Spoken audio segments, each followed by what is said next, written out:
because so much of the data that was being relied upon to extrapolate conclusions around the treatment of the Uyghurs was so damaging for the CCP. You know, they were just publishing the stuff about sterilization statistics. It's not as if they came out in a leak. They were published by the government. Really? Yeah. Oh, wow. So they stopped doing that.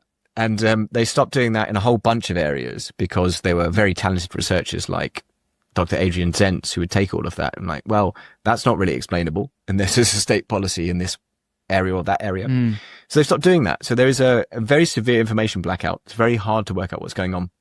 What we do know is that some of the very large facilities that were interring Uyghurs in very large numbers have been closed. But that does not mean that the persecution has stopped. There's been an adaptation of that repression.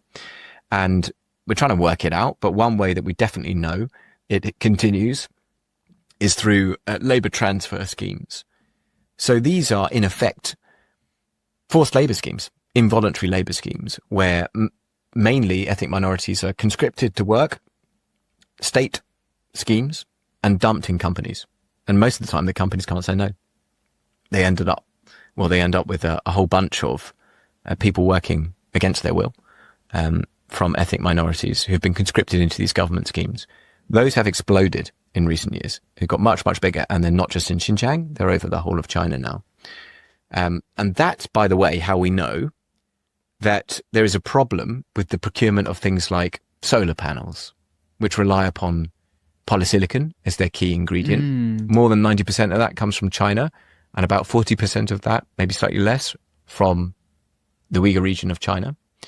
The companies who are doing that, I have to say, if they're participating in these labor transfer schemes. So we know that the risk of forced labor is unacceptable.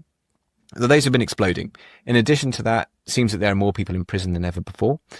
And it seems as if there are large purpose-built blocks of flats which are highly securitized, which seem to be housing Uyghurs as well.